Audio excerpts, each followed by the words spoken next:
You see, in verse 10, we see that after the 7 days, that the waters of the flood were upon the earth. See, the 7 days of waiting are over. The gate to mercy is closed. The chance to secure your life with Christ is no more. The Bible said in John 7 verse 34, ye shall seek me and shall not find me. And where I am, thither ye cannot come. What most persons fail to realize is that God's plan doesn't depend on us. Instead, we depend on God's plan. You see, somebody is out there who missed it. God's plan doesn't depend on us. Instead, we depend on God's plan. Many times we are caught up in situations where we cannot help ourselves, where we lose faith and tend to give up. But God always steps in to provide a dramatic deliverance. And despite all of that, we hold out. We choose not to do right in the eyes of Christ simply because we think God's plan depends on what we do.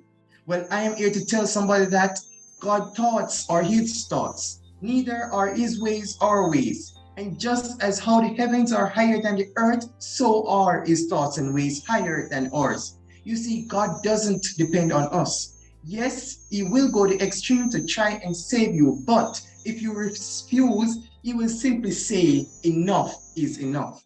You see, many of us think that we have all the time left in the world, but the doors to a life-saving relationship with Christ won't be open forever. The calling won't be on unlimited minutes. Everything in life must end. To anyone hearing my voice, while you have the time, trust God. While you have access to the throne of God, repent and re-engage your lives with Christ. While God is keeping the doors open for you to return and walk with him, lay down your crown and your high horses, humble yourselves before God, and when he calls, you simply answer. You see, God is saying to someone now, if you thirst, come unto me and drink. If you are weary and heavy burdened, I will give you rest. If you just simply accept my calling. I know none of us want to miss out on heaven, yet we don't want to take the first step into the ark.